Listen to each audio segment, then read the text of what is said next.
Okay, the modern forehand. Let's see if we can stop the bleeding on the modern forehand. The modern forehand versus a traditional forehand. The traditional forehand was a 180-degree swing. You would shake hands here in the backswing, and you would shake hands here on the follow-through.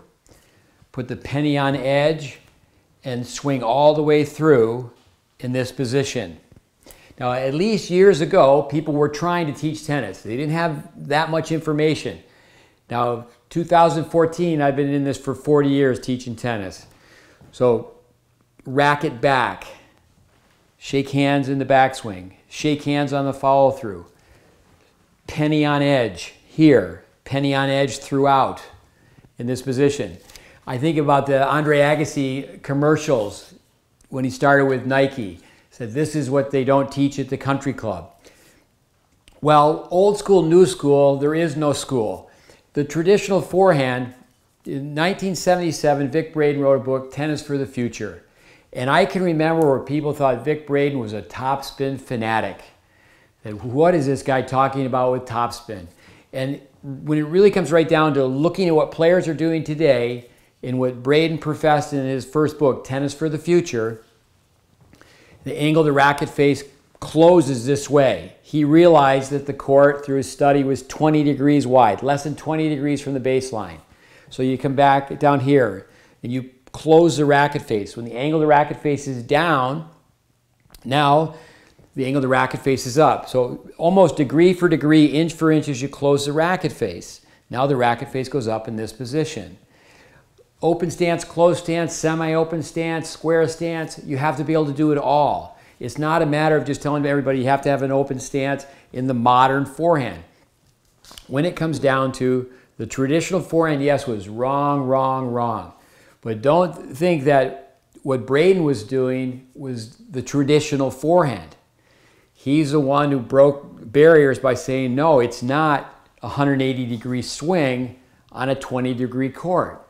So the racket goes high, low, high. It goes inside out.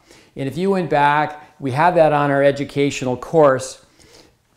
It's a clip. All you have to do is go to YouTube and look at the similarities between Borg's forehand and Federer's forehand.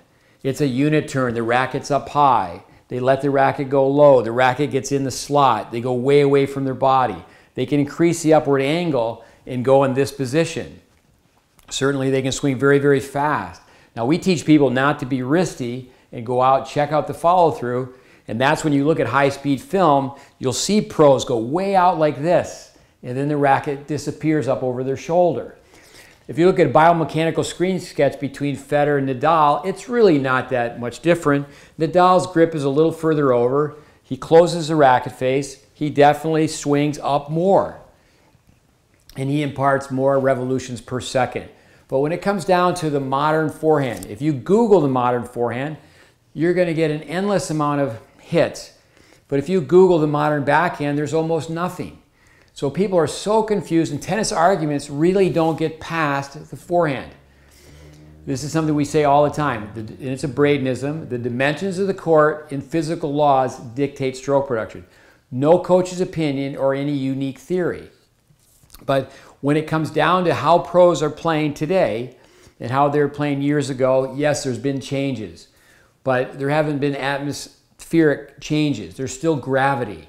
So it comes down to the elbow goes back like this. The racket's up high. The body's up high. The players let the racket free fall. And how they hit true topspin is they let the racket go like a Ferris wheel. The racket goes down and goes up in this position. If someone wants to hit a topspin lob, it's like the racket's going up like an elevator. If they're going to hit a topspin drive, it's more like the racket's going up a flight of stairs in this position. So yes, indeed, it's not a 180-degree swing like this. But this is how the forehand is. You're in this position ideally. If it comes down to it, the racket's going to go on the inside. You go way out to the outside. Racket is nearly vertical to hit. And you want that racket to go out to the target as long as possible. And you want to generate racket head speed. You want to get a ground reaction force. And you want to let the body segments work properly where you're not letting this left arm fly way open because you want the racket to go out to the target as long as possible. Again, Roger Federer, what a great example. I would say that he has a traditional forehand. In this position, he's going to catch the racket when he warms up. All I can do is watch him. But when he plays, he hits so far away from his body, he's in this position. So when it really comes right down to it, we need to stop arguing about the forehand and say, well, I'm an expert about the modern forehand. When it comes down to make the ball go this way, you have to have the racket go a certain way. And it's really just a fact. There's certain parameters that have to be honored.